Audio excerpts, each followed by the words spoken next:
Bang, boom. Welcome, everyone, to a very special guest artist talk on the Lamim Young Patreon internet learning community, music sound learning community.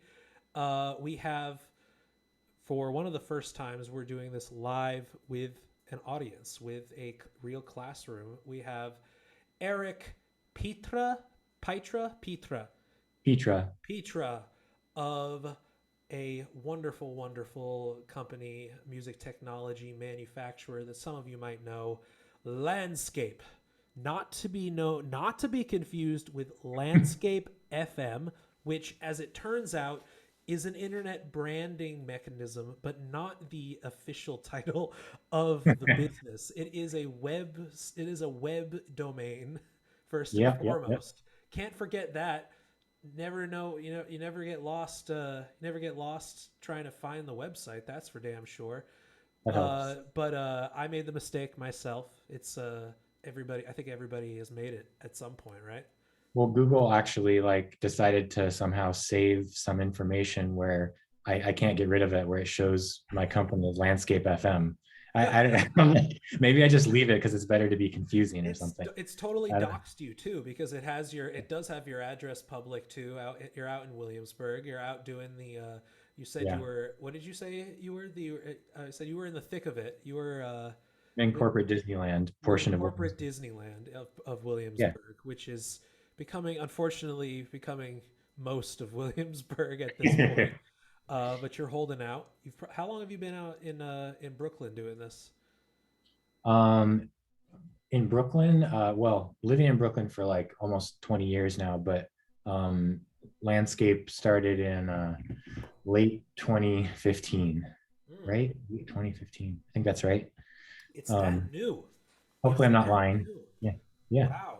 Here I am thinking maybe it's I only became more like involved at like this like technical knowledge and interest in these types of devices around that exact same time, because like Yeah. by the time that I started to understand what it was that you actually were doing, it was everywhere. Like it was like, stereo field, different things like that. Really, I was starting to see it. Maybe I was just like absorbing as much gear porn as possible on the endless scroll, Right. but I was seeing a lot of this stuff. So you've been doing this for about as a officially as a company for 7 or so years at this point.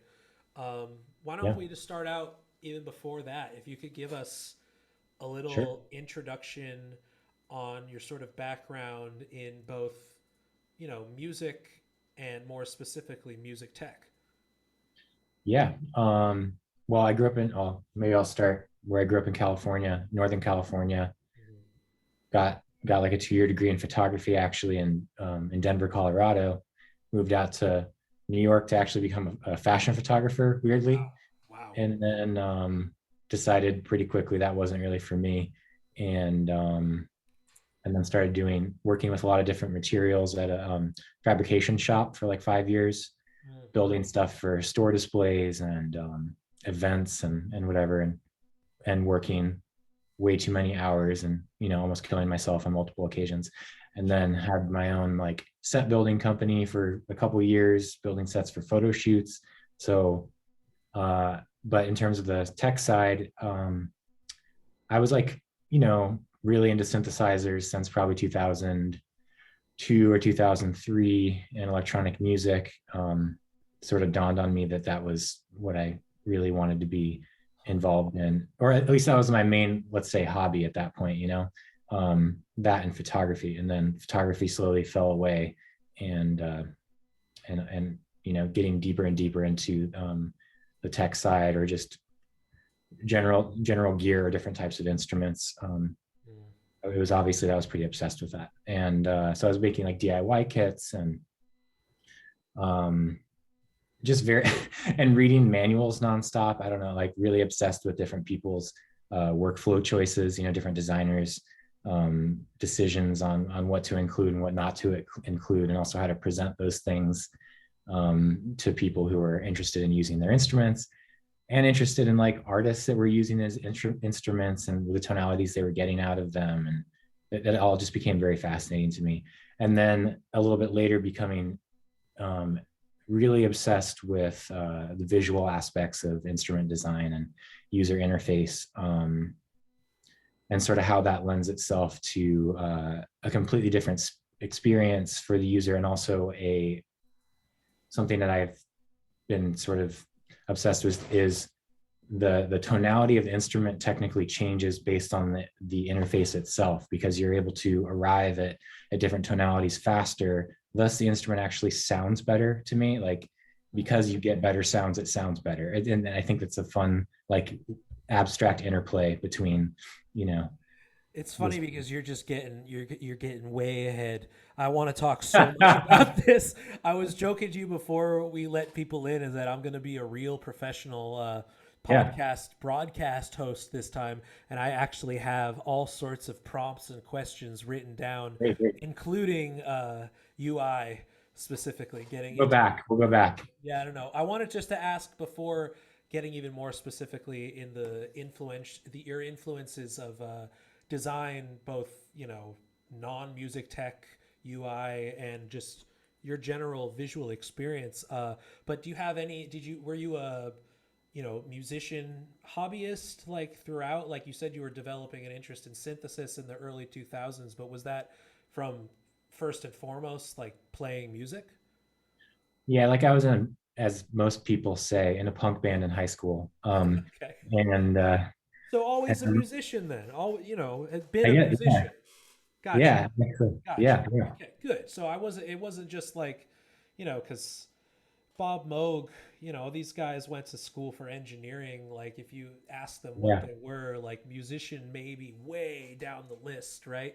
It yeah, kind of yeah, has this history of like comp sci or engineering types that just were interested as listeners, but maybe not, never really fell into performing themselves, and development and R&D was where they found themselves. But you yeah, know it's a different time now, so I feel like sure. like you said, like it's not a unique story to just be like punk band in high school and different projects, continuously on and off from that point forward. So okay, good. So I didn't want to be like, can we talk about like playing music for fun rather than, are we fully in circuitry and design?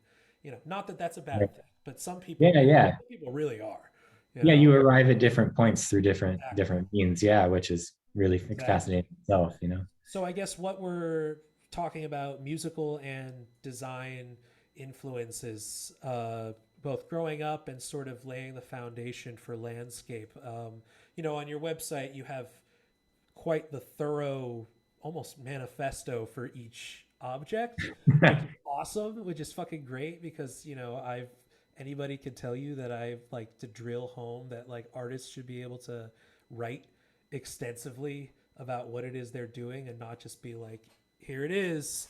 I think Right. a good medium of just like let it speak for itself, but also, back it up with some real language. I Sure. guess you have some influences listed in there for certain devices, but I guess Yeah. can you give us a bit more of a just synopsis of where those major influences lie for you? I would say it's like it's like different moments in sort of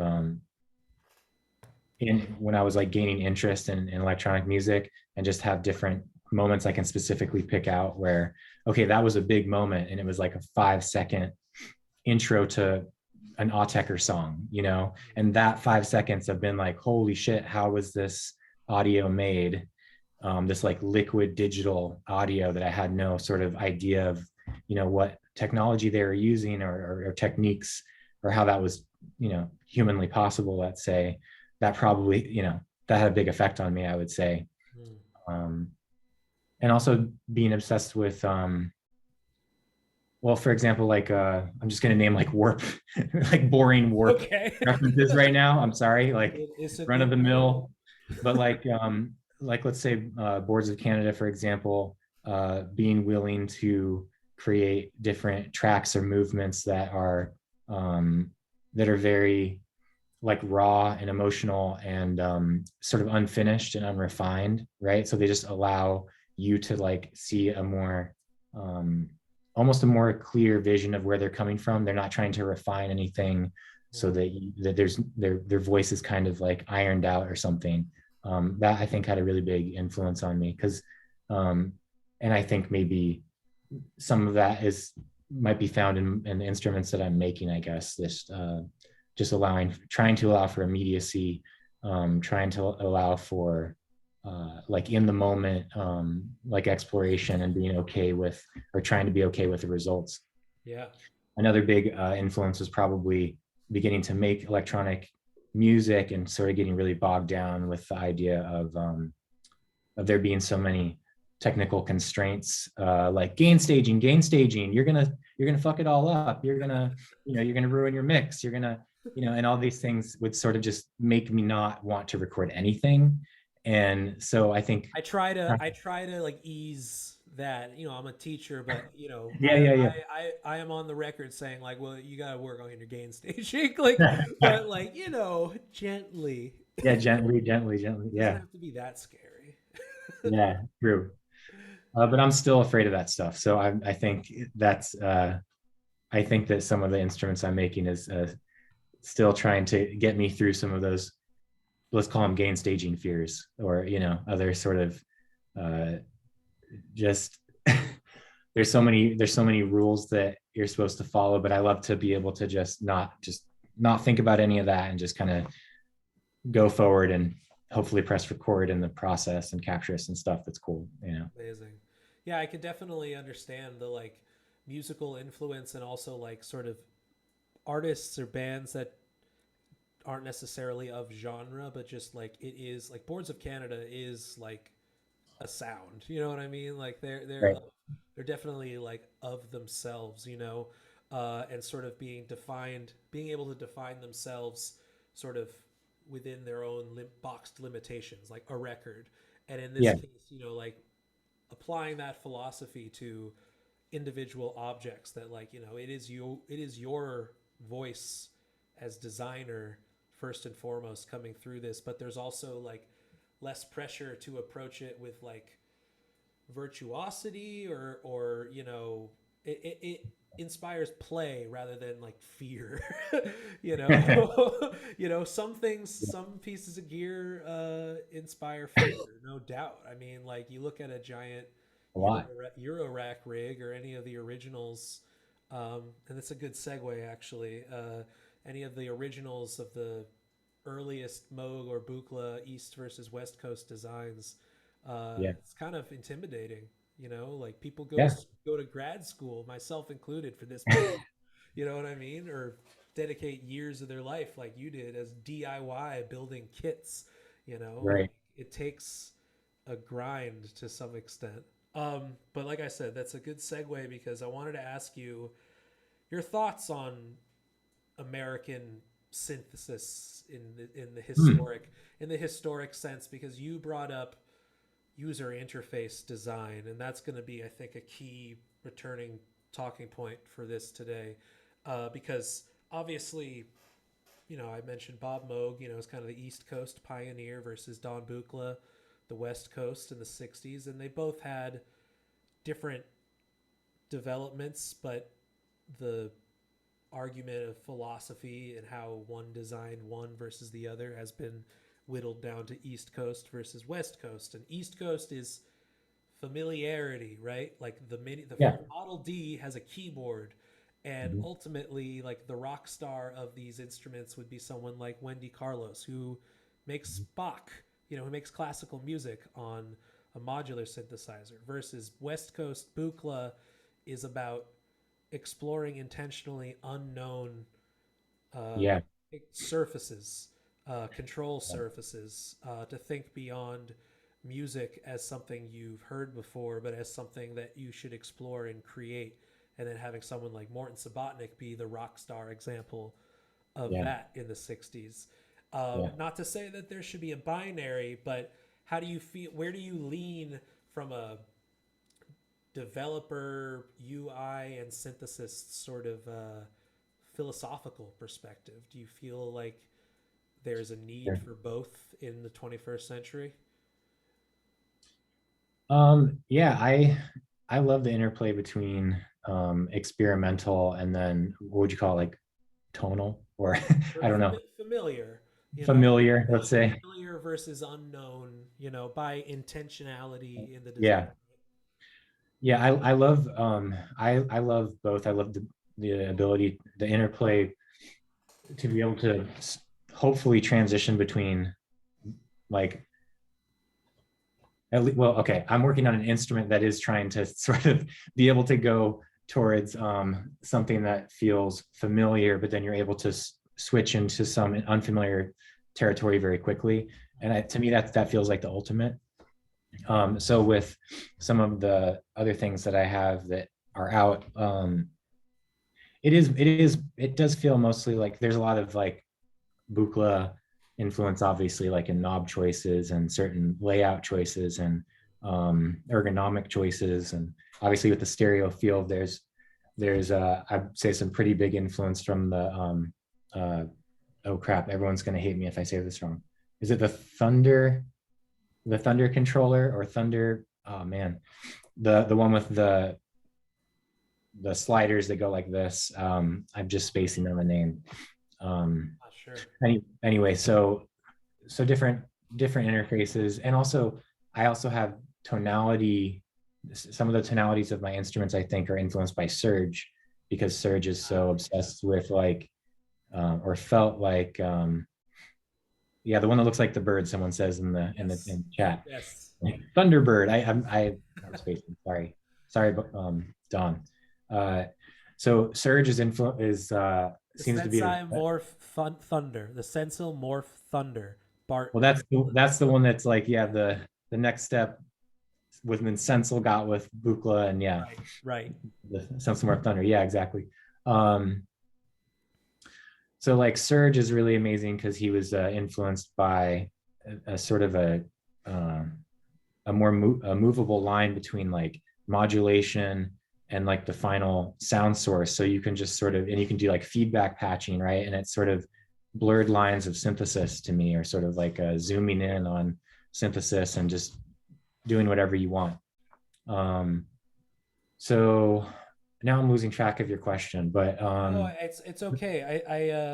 I wanted to expand on exactly that because you were saying, you know, sounds being informed not only by, you know, the inventors but their specific designs. And this kind of begs the question of like what comes first in your mind, uh, a sound or a surface? What is the you know, in your mind? Is there a design visually, a tactile function in mind before necessarily the final result of it being electronic music?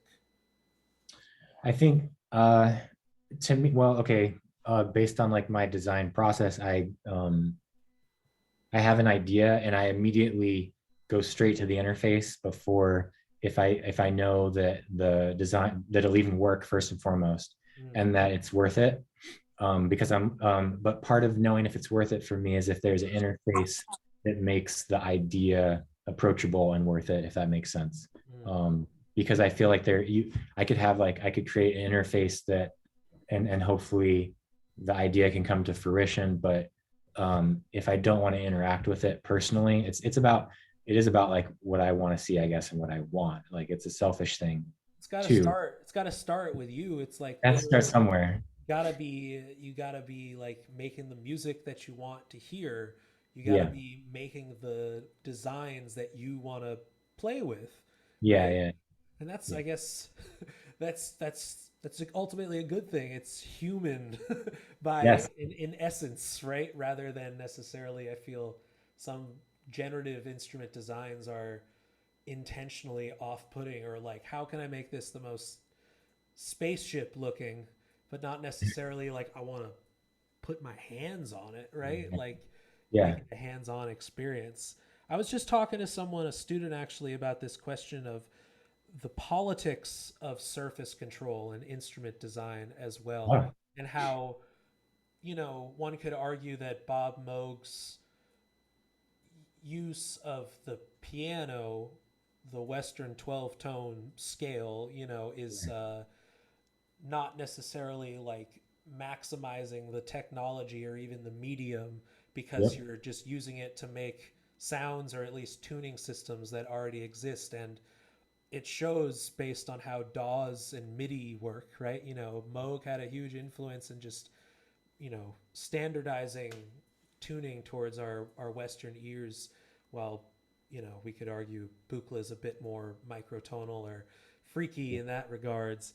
But, Yep. the question of like, is the instrument accessible to somebody outside of the Western musical vocabulary? And one could argue that somebody, one could argue that the stereo field, your stereo field, or like a monome grid where it's neutral, it's a field, it's just plates in a shape, it's just a set of squares, uh, Yeah.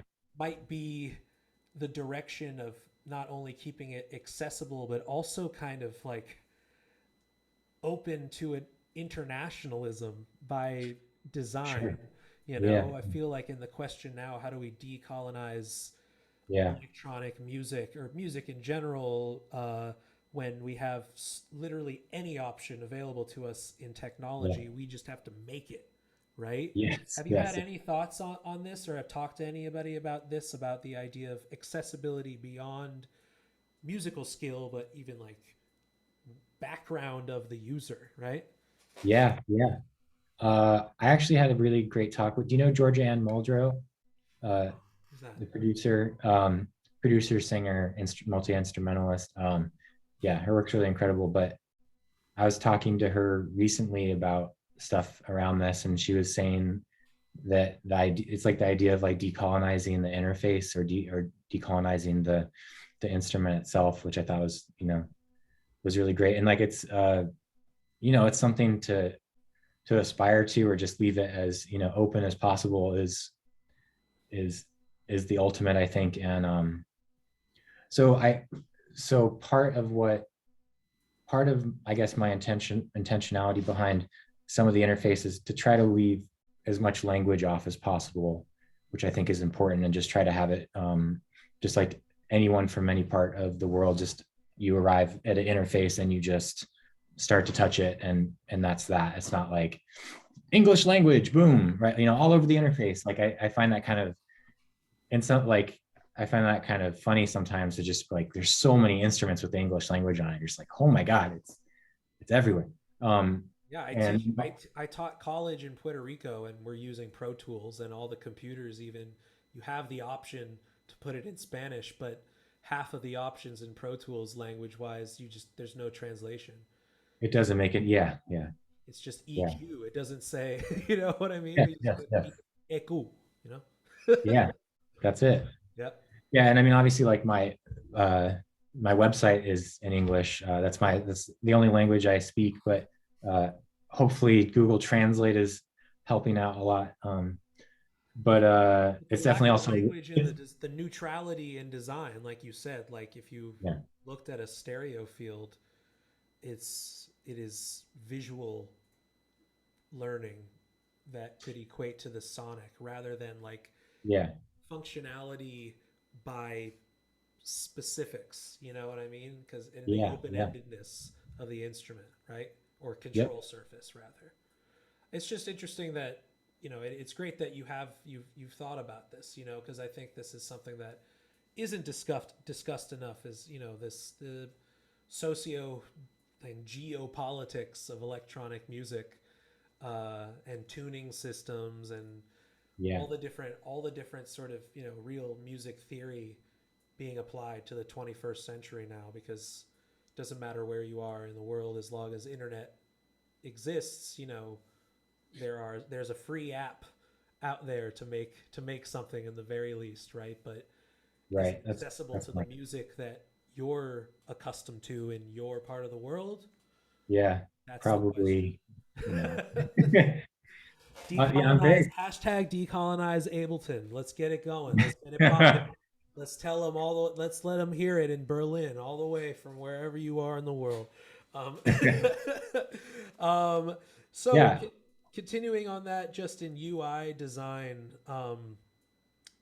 talking about generative instruments and talking about hands-on tactility. You know, if we were to look at examples of your work, which I'm actually going to just pull up your Oh, thanks. website, if that's cool, because it is That's great. also a wonderful website, and we should all bask in the designs. Um, but just to look at some examples of your instruments from a user interface design standpoint. Um, can we see this? Can we see landscape? Yeah. Is that yes? Yeah, we're good. I can. I don't know other people. You can see it, Eric? I can. Yeah. Hmm. Okay. I see you, and I see you. Respond in the chat if everyone can see, if you can see my screen. Okay, cool. Great. Perfect. Just looking at some of the examples here, specifically the more recent commercial releases, and then also the you know who's specific commission, which we'll get into in its own conversation. I'm sure people are dying to know. But looking at the human controlled tape transport, in the name itself, you have human control, right? Yeah. And one could argue that by design, this is for, I guess, performative electronic music rather than generative. Yeah. Could you explain your philosophy behind like why it's important for humans to keep their hands on Yeah. the device, even if the device is literally four knobs? um, yeah. So I guess, well, to take a step back for a minute, like so many electronic instruments feel like in a good way, like you know, they can just create lots of beauty on their own, right? And you can, and that's a huge influence on the creative process, right? And arriving at things that you wouldn't be able to do on your own. And then but with a lot of those things, you have a huge amount of what would you say, different choices that can get overwhelming. So then if you just like, if I'm going to make a choice to pare all that down where you have very, very few choices, Mm. why is it worth it to make something? And I guess for me, it's to have so much control that it's sort of a loss of control. Like there's so much human error in trying to become a human controlled tape transport that your every move you make is, you know, um, is heard. You know, every mistake you make is heard, but then the mistakes become part of the beauty of what you are experiencing. Just having immediate, like like zero latency, you know, as zero latency as you could get, kind of Yeah. a feel like Analog, baby. as analog as possible. I think. So what we're looking at here, for those that don't know, is exactly what you think it is based on the name, human controlled tape transport. We could see a tape deck, in a tape insert on the bottom half, and then two massive knobs, which could we assume are like macro and micro control, or how does it work? It's actually just forwards and backwards. Oh, perfect, perfect. So the small one is backwards, the large one is Right, forwards. right. Because one could assume that we most likely want to go forward more often than backwards. Yeah, You know, I know maybe. the implication here with bigger knob, smaller knob. I actually wrestled with that because I love backwards audio, you know? So it's Yeah. funny that you say that because, It's but such a I also agree. specific sound, right? Yeah, yeah, Reverse, right? exactly. It's so specific. Yeah, But like you said, the implication of having it be human controlled is that there's no possible way for you to play this like like perfectly like a mechanical standard tape deck. So yeah, every little imperfect, you know, even if you get down your rhythm yeah, rotations, rhythms, you practice the shit out of this thing, there's no way you're going to be able to listen to you know, a Fleetwood Mac tape and have it not be like, you know, if it, even if Yeah. you try your damn best, it's still going to have the human imperfection of it, imperfection to it. So the implication is to just lay into it. Now that Yeah. imperfection is the instrument, right? Yeah. Yeah. This is Yeah. beautiful. It's, I mean, I've unfortunately have not gotten my hands on this, but I've seen it in action plenty of times, both in live performance Oh, no. as well as plenty of times on the internet. But what this says to me is still like, you know, because there's tactile human hands-on connection from the get-go, is that playfulness, play rather than Yeah. like rigidity is Yeah. the priority. Experimentation versus like perfection and repetition at the like And repeatability. Yeah. yeah, you know, You're never chance going to be able to repeat anything. exactly, exactly, chance and aleatoric tape performance Yeah. versus you know, mechanical, rigid, and perfectly repetitive, right? Because there's so many things that can do that so well. Like Right, there's so right, many instances of that being a thing and being done so much better than I could ever personally, design or do. right. Incredible stuff, So Speaking of hands-on, tactile imperfection and chance, wanted to bring up the stereo field as we continue the UI conversation related specifically to like, you know, surface as a you know, and like we talked about accessibility, but also thinking about like what we're used to seeing, like knobs and pots in standard fader knob switches sort of option versus what voltage control can ultimately be, being like a long spectrum, right? yeah, A yeah, long yeah, I won't say ribbon because that's too on the nose, but some a sort of gliding, swooping scale of voltage that could potentially be used well beyond a tuning system that we're used to, 12 steps or otherwise, or yeah, 0 to 127 in MIDI information like we're used to, you know? yeah, So looking here at the landscape, I mean, sorry, at the stereo field, your landscape, at the stereo field, you know, we have 8 patch points, 4 knobs, and the majority of our surface area is just touch surfaces in a wonderfully aesthetic sort of Venn diagram that's been, you know, semicircle Venn diagram that's been split into all sorts of divisions, geometric divisions, right? Um, when we're talking about this device, I guess first and foremost, this doesn't make sound on its own. it does. It does. Oh, it Yeah, does. Oh, fantastic. Okay, it does three I different wasn't things. sure. Yeah, See, this is the thing, is that I can't be like, I've been beta testing everything and I have all of yeah. these answers. I have all these questions based on my experience. This is entirely me just fanboying it from the internet.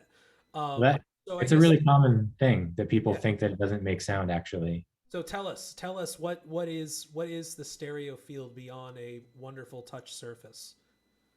Well, the what it is at its core is like it's feedback. It's just essentially you could think of it as no input mixing with your skin. Uh, Beautiful. yeah, so very simplistic in its circuitry. It's actually just two preamp circuits, but it's two stereo preamp circuits. So it's the joke is kind of like it's a field of stereos. I don't know. Mhm. Um, and so it's not just the stereo imaging, it can actually be quad since it's two stereo circuits. Mhm. Um, and when you're creating all this like really harsh feedback tonalities and chaos, you're connect both sides are they're not connected together. So then you're creating connection between your body, and then you're creating really large chaotic shifts in stereo or quad imaging. And I mean that in the most lo-fi of senses. There's nothing, you're not like panning fluidly or anything like that. Right. It's just doing what it's doing, and you're reacting to the feedback tonalities that are happening, and it's reacting to you, and you're trying to sort of massage things that you want to happen, or or coming across things that you didn't expect. Literally massage, right? Like Yeah, the yeah, slight movement of your finger from one the cell to slightest. another, or adding an extra finger to the three you already have laid down, uh, Yeah, but finding the exploration through body movement, literally, yeah. right? And also like how moist your skin is. Like if your skin Oh is my more God. moist in one day, it will sound actually more liquid, Right. literally more liquid. And if it's more dry, it does sound more dry, Oh my God. which I find really nice. And you can breathe on it, and there's the moisture of your breath will trigger the feedback, which also means, which to me felt like a bigger implication, is if you're processing audio through it, you can breathe on the audio, right? Yeah. Yes, potential skincare market.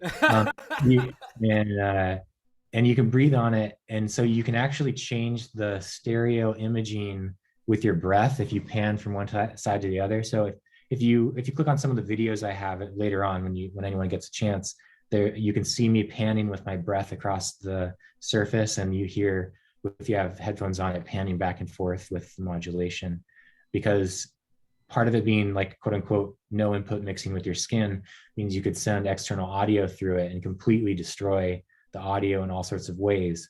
And sort of the definition of what's happening is all over the place, because it has nothing to do with like filtering, distortion, Right. modulation. These things are just happening by chance because they're preamp based circuits, and so your body is creating faulty versions of these quote unquote effects, right? But they're happening all in tandem in weird, awful ways. Yeah, for those that just for those that don't that aren't fully aware, no input music and no input mixing is, I have a whole talk on feedback on the Patreon, but it's, Ooh, we're awesome. talking about it. We're talking about an internal feedback circuit rather than, microphone transducer to speaker Yeah, feedback the way we're used to hearing it in the live music context. So, yeah, these Japanese artists in the 80s like Otomo Yoshihide and like Sachiko M, right? Is she one of them? not Sachiko? sure. I'm not sure, but making sending the bus output Yeah, of one end of the mixer into the input of another of the same mixer. So rather than plugging anything in externally to a device, all the sounds are being created by circuitry that's supposed to be sent outwards, being sent back into itself intentionally. So this is a manifestation where it's intentionally meant for no input rather than how it initially was. But like you said, the end result is, talk about chance. There's no way you can repeat the exact same sound with no input by definition. yeah, yeah. It's unpredictable, right? Gain staging, gain staging, gain Gain staging. staging, gain staging, gain staging. Yeah, but when you're the shortcomings of a mixer is that you limit yourself to maybe the EQ knobs and the gain knobs and the volume knobs, but they're all knobs or faders. This, you can apply same functionality of that type of sound and performance internally just with this device, but have that much more subtle, nuanced control, not only related to your hands, but moisture in the room, on your yeah. hands, on your breath. I feel like you need like a Dentine Ice sponsorship where you're just doing like, this is me. Oh, how it feels to chew five gum, and you chew five gum and you go onto your Then ice. Yeah. that, and it's just like the harshest feedback noise possible, and it's just like that. I would be sold. I would be sold. They're really missing out on, their the market share. Yeah. Yo, and Dentine, big gum trademark. If you're listening, hit me up, doggy. Um, I just wanted just one more thing on just on the store, the things that folks can pick up related to stereo field would be the all flesh sensors, right? Yeah. Continuing on touch and human tactility as a way to expand previously, knob based or switch based or fader based electronic instruments. So what you have here are, I'm assuming, the same type of sensor technology as we just saw being applied to the singular potentiometer function. Yeah, and the idea here is actually complete lack of technology, I think, Mm. because there it's the idea was to create the most simplistic DIY kit ever was part of the idea. And Mm, so you're literally just connecting 3.5 millimeter um, jack plug rather to a piece of golden, PCB, mm, and then using your body as the cable. So there's no internal circuitry needed or anything like that. It's just relying upon what the modular does already, and then hopefully you have a body that is a conductive one. And because it's just like person to person, system to system, module to module, yeah. you're going to get hugely varying results. Right. If you hold someone's hand while Yeah, touching this, you're going to have a completely different result, you right? can do that too. And You you can, can kiss, you can, wow. connect with people via mouth, you can do whatever you want. Do whatever the hell you want. Is Yeah. this just now this is a personal question. Is this just Eurorack 3.5 or can we get some banana clip stackables in there? Do you have The those as well? other, yeah, they're on the other store area. They're called just OO. It's O dash O at the top. Oh, And that is the banana version. hell Um, yeah. Hell yeah. that You thought of everything. I try. Oh, So this beautiful. allows you to also do stacking cables. Again, system to system, it's going to be Everyone different. watch me as I add one to my cart right now. No, I will. I will. Don't. I will. You'll see shortly. I don't want to. I don't want to give my PayPal information over this You live win. stream. Of But I just am such a. course. I really admire the focus on human tactility and to expand controlled voltage to this almost limitless sort of ribbon or line of expression that could, for those that know anything about modular synthesis, you can these functionalities could happen to this could control pitch, it could control one small little function of filter, but it's the ability to the inherent chance involved in this based on touch and who you're touching and all these uncontrollable variables about it. The end result is going to be literal experimental music, and I don't mean it like in genre terms, but I mean like Right. it's a lab. Like you use these tools to come up with things that you're not exactly sure what they're going to be when you go in. You might hypothesize, but you use Yeah. these tools and ultimately to observe and come up with the correct theory that you hopefully record, Yeah. Yeah. Yeah. or figure out how to master in your own way. Some people have their own unique way of doing it, such as Arca. You knew I was going to bring it up with the Segue. Segway. Talk about control surfaces. Uh, where do I find just the image Yeah. in all flesh? Go to media, I think, Where's all the it? way to the right on Oh, top, oh yeah. Whoops. I think. Arca is the control surface. No, Yeah. but she does a very good job. You designed a talk about ribbon synth and ribbon control. We have a exotic dancer pole turned into is a standalone synth. Is it control sensor? What are we looking at here? I'll pull up a video. We can this one just so everyone can Yeah. see. I'll Yeah. keep it. I'll just we can.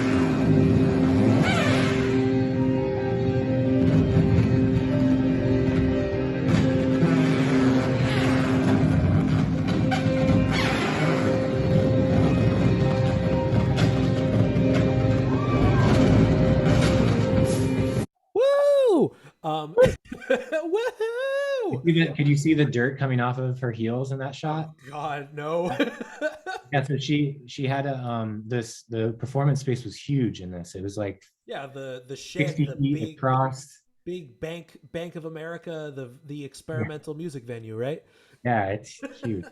So she had a big dirt floor that she put in, and then next to that was a mechanical bull covered in wigs, and the mechanical bull was covered in like piezo sensors or piezo pickups, so you could hear the mechanics happening. And I won't. I could go on forever, but Of I'll go course, back it's to the the whole bull. production, but But let's talk about your specific R&D commissions Yeah. as part of the residency. What are we looking at here? So that was what you heard was just like the raw tonality of it. And it's again sort of just as simplistic as it could be technology wise. It's a stereo field that's been modded and Mm, um, um, there's a cutout in the the surface of the, what would you call it, the dance surface, mm. the base of the pole. There's a stereo field in there that she has access to, she can change the controls on, and the stereo field is modded and runs straight up the pole along copper tape. Yeah. So you're just taking that same exact surface of the stereo field and running it up a 13-foot dance pole. And So those, rather than having it condensed into like a foot by half a foot yeah, semicircle, you have that much more control surface for that much more of a nuanced yeah, shift in control. yeah. And it is the same based on anywhere up and down the pole you're on, like she was using, but she could put her whole body on it, and Yeah. have that much skin contact. And then she also ran it through like all these Maris pedals and stuff, and that was really awesome Mm. to to hear. And yeah, so, and then part of that commission was also um, a distance sensor, which sent, it was like up to 30 feet from the sensor.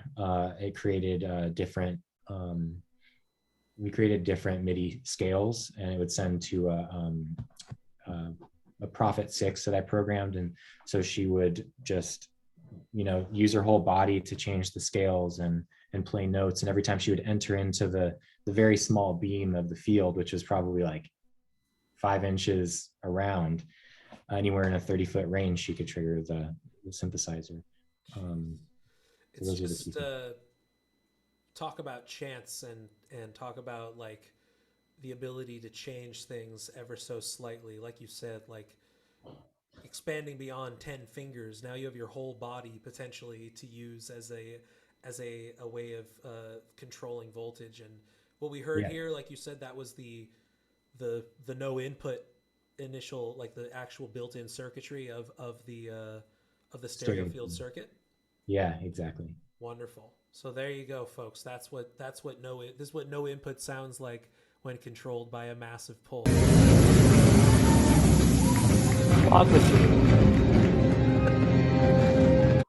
Um, I wanted just to bring that up because obviously, like, there's is very much, I think, unique and not necessarily able to commercially run this type of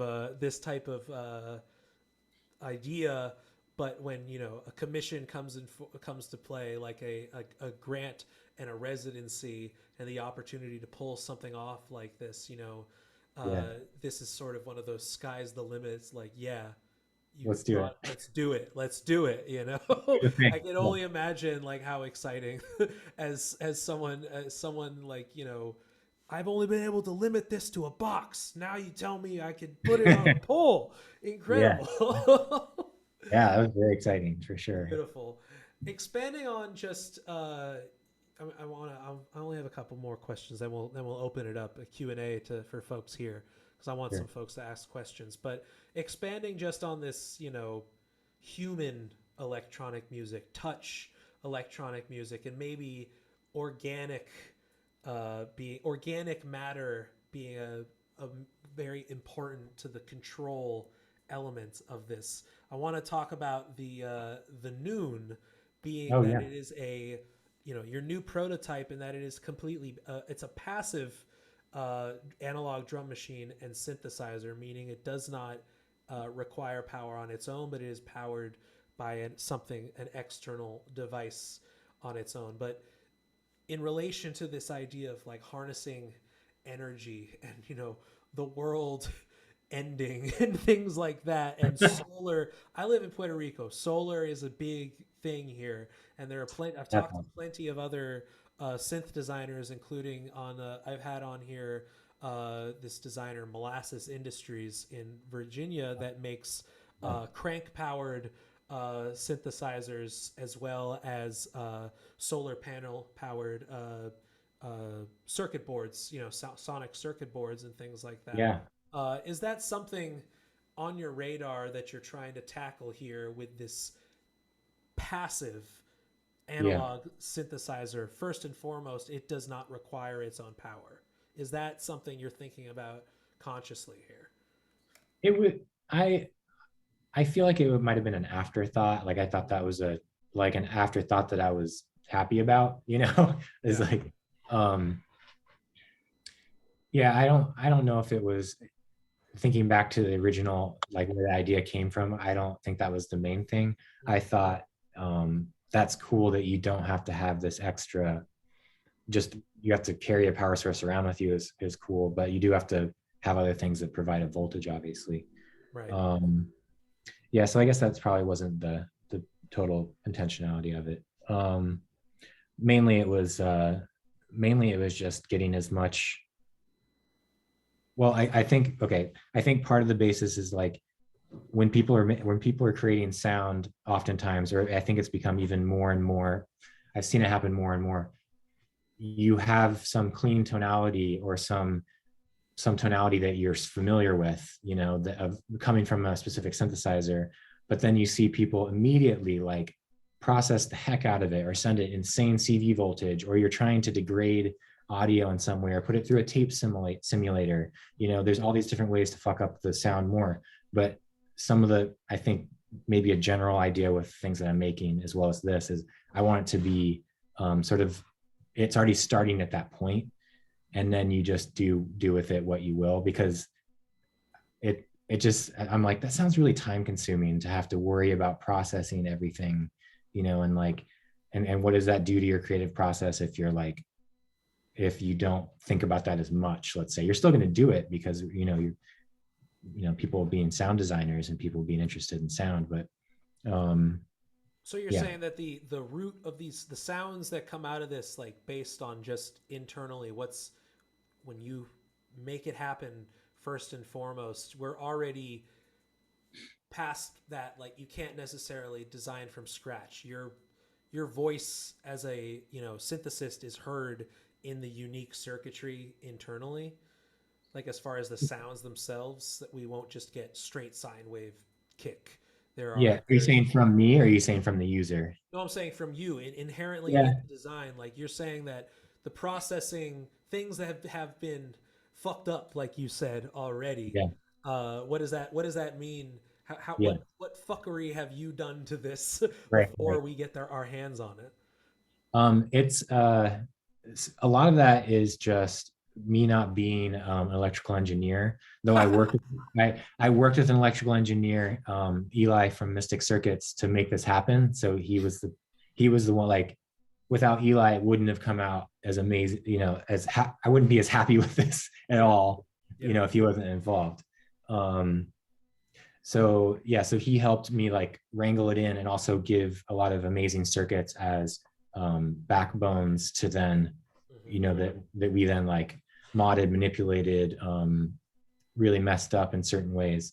So when I'm yeah, from like a, let's say like a sound design perspective, the process of me like creating this was um and since I'm not an electrical engineer, I was able to do it by ear. And I've spent like the amount of hours I've spent on the breadboard for this particular instrument is like immeasurable at this point, because it's like I'm making miniature modular patches just like over and over and over and refining.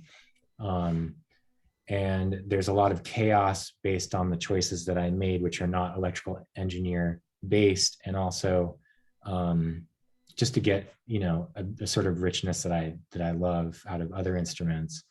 Um, and just but mainly the way in which it's powered externally um, is what creates the most chaos, because you're constantly, when it receives a gate or CV, you're loading you know, you're instantaneously loading the circuit with power that was completely off, you know, right, before. So right. you hear the power cycle of it turning on and turning Mm-hmm. off. So there's sort of like the idea of let's say low pass gates, and I'm going to get sort of really nerdy for a second, like low pass gates and Buchla instruments is they're like more organic because you hear the on off of the LED flashing inside the low pass gate, and it has like more organic tonality.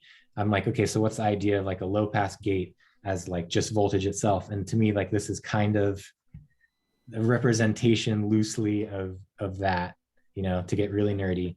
Um, yeah, But and then when you ultimately, have those things loading and breathing, and then you connect them together, since these are all separate individually powered circuits, and then you can have them intermingle, then some of those breathing aspects are then talking to each other and informing one another. So it gets, if everyone takes a chance and listens to some of the way too many examples on the website, it's just it can get yes, very there's a over the lot. top very quickly if you want it to, or you can do like gentle stuff too. So Yeah, I'm not. I won't play them right now because there really is a lot. But everybody, yeah. I don't want. I was asking before over email if we'll be able to get a demo, but I would rather you not rush. Rather you not rush the breadboarding, final prototyping stages here, because I know how tedious and frustrating that could be.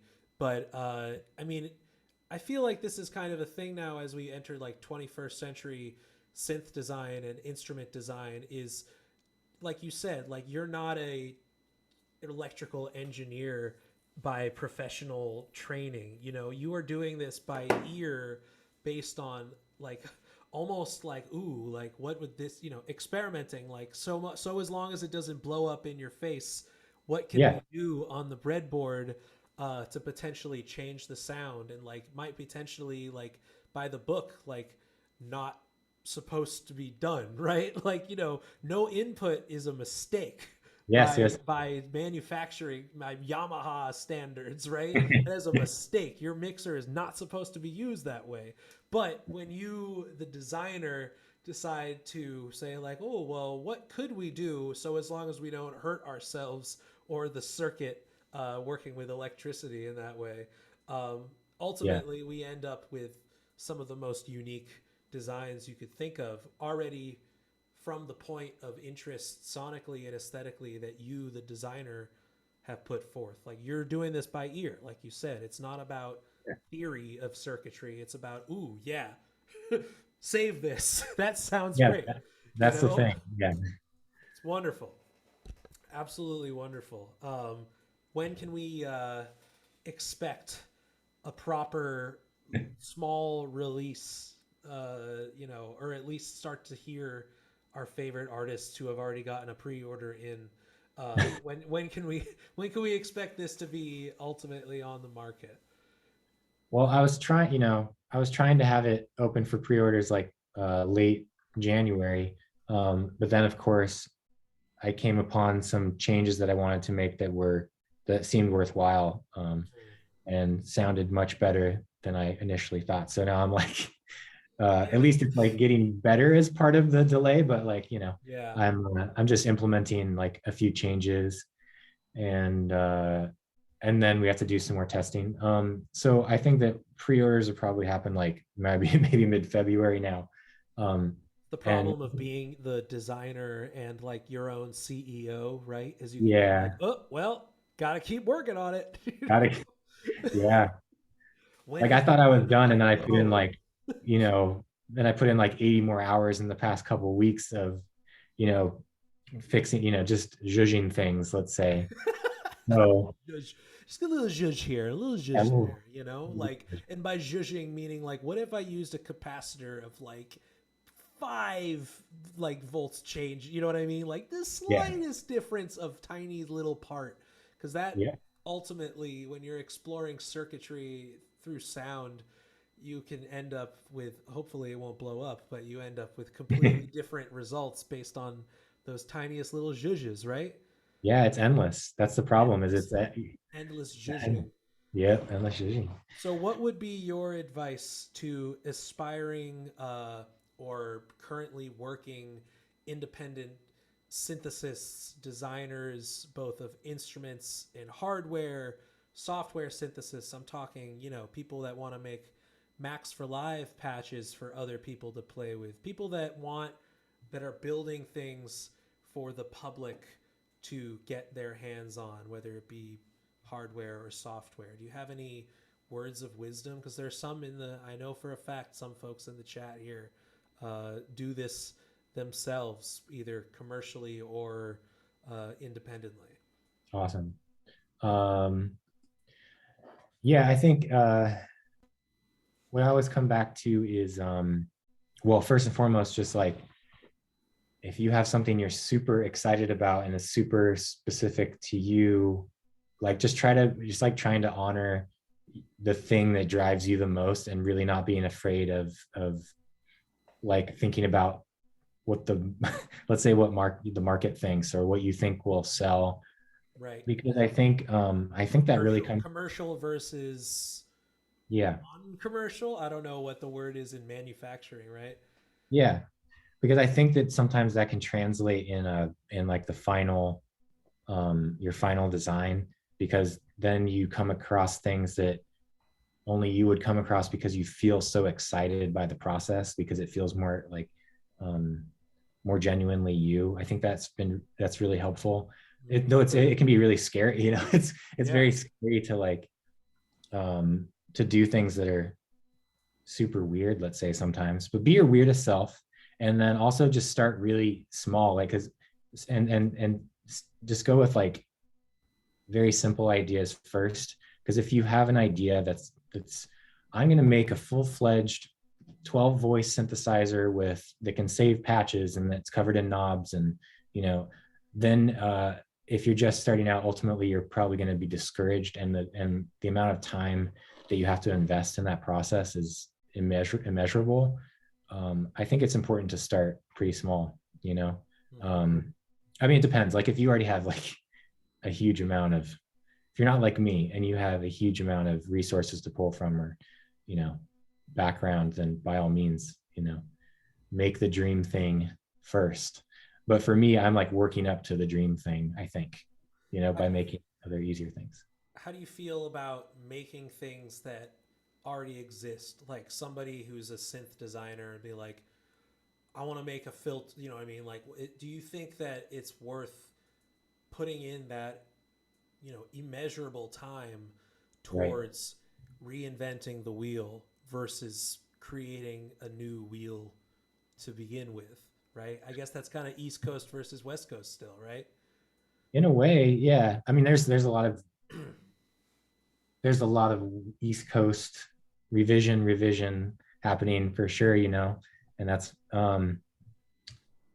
I don't know, it's like a case by case basis, right? Whatever really floats someone's boat is really important, and if that's like if that's what you really want to do, and then absolutely go for it.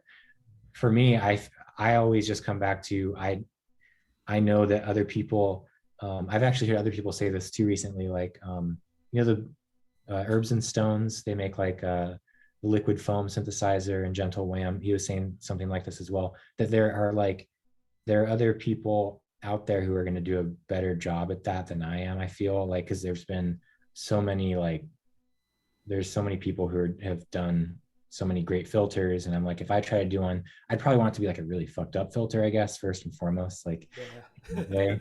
So there's that. Like if you want to do that, then I'm sure there's a lot. I think that because of electrical engineering, there's a lot of things that can get lost. There's because you just like think that you have to maybe do it a certain way, but there's probably so many really insane filters that are yet to be made, Mm. because because of, like, I'd say maybe even fear-based electrical engineering direction or something. um I don't know how else to really put it, but This yeah, person electrocuted themselves for this filter because the tone is just was worth so it. good. It was worth it. It is the legendary cursed module. Only one exists. That's really extreme, I don't know. Yeah, only one exists. Only one exists. It's on the blockchain. So don't use it. God, cursed. Oh man. Well, I want to open it up and allow people to raise their Zoom hands if they have any questions, and then I will ask them to unmute themselves to ask or to put it in the chat. Does anyone have any questions for Eric of Landscape? I would love if anyone wants to chime in, please be brave. Anyone. Not Come too on. brave. No, Don't I'm be sorry. too brave. A He little is brave. brave. A little brave. Oh wow. Ask me really hard Oh wow. abstract I questions. know people in here. I'm not gonna name names, but you know who you are who makes synthesizers. Should ask question. Anything. Ask me anything. Anything. Wow. Well, if no one has questions, I've asked all of mine. um, I guess my last thought, just to leave it with this, is ex- going on this idea of accessibility. We talked about approaching instruments as scary, like a piano, or something that is unknown, East Coast versus West Coast, but also potentially accessible in price points, like Yeah. Yeah. software open source versus for profit commercial. Do you have any thoughts on, I mean, obviously you're making things that require physical parts. These things cost money, and Yeah, it's hard. your time is worthwhile. It needs to, your time is worth something, is valuable. Um, Yeah. but when we talk about creating opening gates rather than keeping them, gatekeeping. Yeah. Yeah. Is there anything that designers and synthesists and people working in UI can do moving forward to keep something like modular, for example, try to keep it more open to Yeah. people, because that's unfortunately comes with the territory of steep price points for a lot of these things, right? Yeah. Um, yeah, I think about it a lot, and it's so crazy because you have like for me to stay afloat as a business, Mm-hmm. a lot of times people assume they're like, okay, so you're, let's say like stereo field, for example, you're charging, $430 for a stereo field. To some people, they're like, that's so cheap. Wow. To other people, that's completely, unattainable, obviously. Um, and you have to, like, if I wasn't charging that, then I wouldn't be able to be a business, basically, Yeah. um, it's pretty crazy. And if I was like Korg or something, then I Yeah. could charge much less because it whatever have my own factory and all that stuff, and You are and make a everything one out of. person operation. Like that is a fact. Oh, me. Yeah. Um it's uh it's four, almost. It's like I'm the only full-time person, and then Right. my partner actually does like business and different like visioning work for like moving things forward, and like Mm-hmm. worked on this new cassette project, counterclockwise. We collaborated on getting artists together for that. And my friend Erin does all the building. She's worked for me for since 2016, and she's built everything. And then I just hired this artist, Otto, to do shipping and stuff. So, but I'm here, by myself mostly. Yeah. um, Yeah. yeah. So I'd say what I've been thinking about with price is just trying to use as little parts as possible, and sort of like pare down on the manufacturing side. So I'm actually working on different projects where I only use one PCB entirely for the whole project. And that's sort of the idea behind like All Flesh is there's literally just it's just the PCB surface and the jack, right? And you Yeah. just, so as like attainable as possible. Right. And the stereo field has like, it has two PCBs, but there's stuff mounted to the back. There's other instruments I'm making where the entire instrument is just everything is mounted directly to one PCB, and it's just a piece of wood as the case and the PCB. That's it.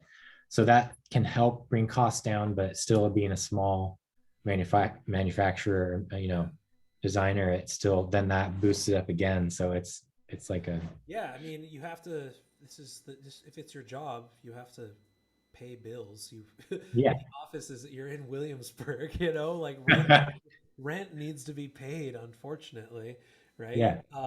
But finding a way, because I mean, like, I think that a lot of the folks out there, depending on the size and scale of the business, like rarity and scarcity and the sort of like reverb flipping Oh yeah. culture, gear flippers anonymous, is such a huge cultural thing online in so many of these like synth circles in a way. I just feel like, again, this conversation of accessibility and also you know affordability to a reasonable extent, and Yeah. to keep things available as much as you can, as much as in your control for the size of your team and the scale of your business. So Yeah. again, where is Five Gum if they're listening to this?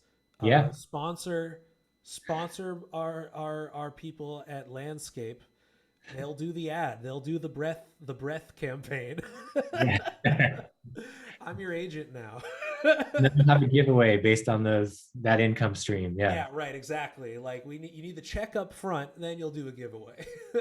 Give me the I think it's just having different things available to people that are at different price points is really important too. So I've tried to do that, Absolutely. make really simple things that are also unpredictable and fun and hands-on that are Right. much cheaper than the other instruments. And so just having different entry points, I guess, is Starting with important. the all flesh or the OO, just like unique sensor control surfaces. Yeah, This is with as little technology involved as it's possible. possible, will just completely open up whatever you might already have that has some sort of control voltage input.